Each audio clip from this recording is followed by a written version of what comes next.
What is it about these things? Why are they so good? Is it the peanut butter? Is it the chocolate? I never know, but they always seem to hit the spot.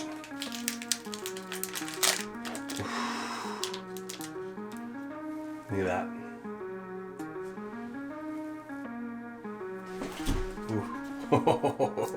Almost dropped it. Look at that guy.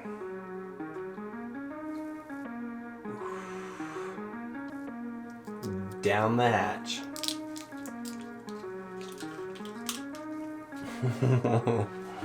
That's good. If you don't like Reese's, you're crazy. You're crazy. Reese's are so good.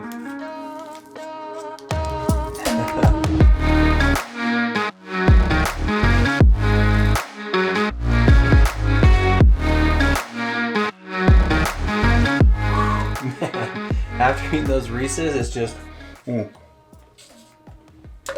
I just, you gotta wash that baby down. I don't know if you guys have heard of a channel called Beard Meets Food. It's this English guy, and he puts it down. Guy just hammers food, and he could eat those things all day long.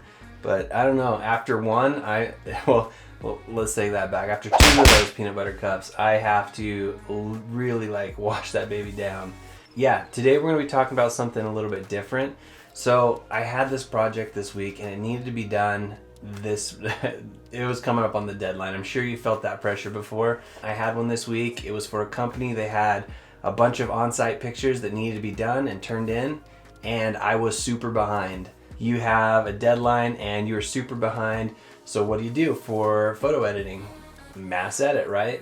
Lightroom Classic, you're able to just put all those settings in and mass edit a ton of stuff all at once. Problem I had though is I've been really getting into the new Lightroom. You want to mass edit, but I can't find the mass editing tool. I can't find anything with it online. So I did find a workaround, and that's what we're talking about today. Let's get at it. So first thing we're going to do, guys, is we're going to go over here. We're going to open up Lightroom. We'll click on that. It's opening up. The first thing we're going to do is select a picture that we want to edit.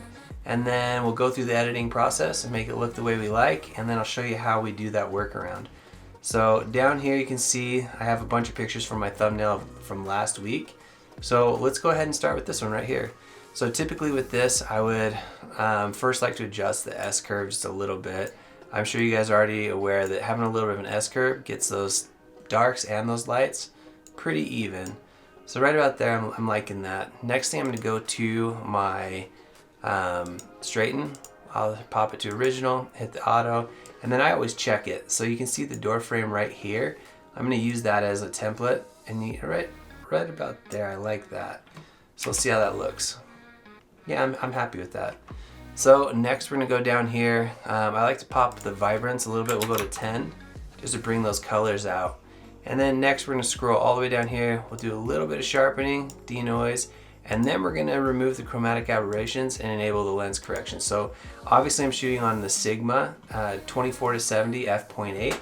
I'm going to swap that over to the Canon, and then we're going to, just to make me look a little bit better, we're going to go all the way down to 135mm, and that looks better. Now the lens distortion, I like to adjust that just a little bit right about there. I'm thinking that looks pretty good. Okay, so you're probably thinking this is really dark still, so we're gonna go up here, we're gonna adjust that. So the first thing I wanna do is I wanna bring up the exposure just a little bit, but not too much. Right about there, that looks pretty good to me. I like that. So next we're gonna do the contrast. Bring the contrast, we'll bring that about right, negative, I like -5. And then the highlights, we like to bring those down. -15 looks good. Shadows, I like to bring this down to about 7. We'll do -7. And the whites, we're going to bring those up just a little bit. Right about there. And then the blacks, just bring those down to about -5. So overall it's a darker picture, really moody, but I like it. And I'm pretty satisfied with that. You notice that there is a chord here. I would definitely want to edit that out. I don't know how I missed that.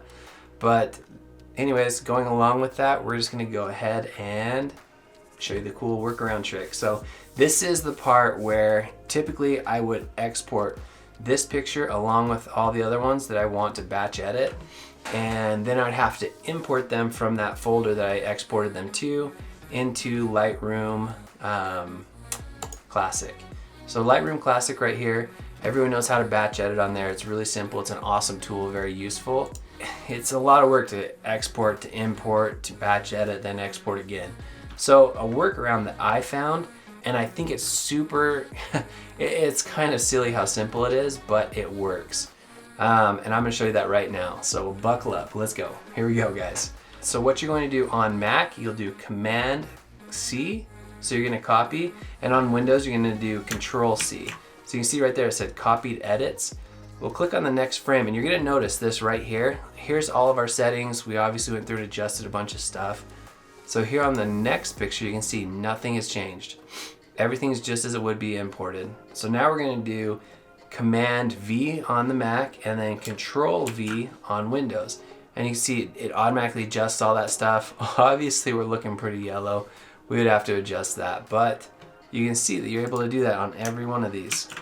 Bam, bam, bam.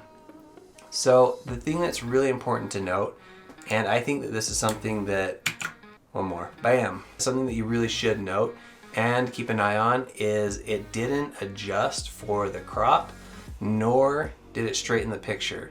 So you want to come back up here, and it is a little bit of a hassle, but you want to make sure that you do that. I mean, a straight picture makes a big difference.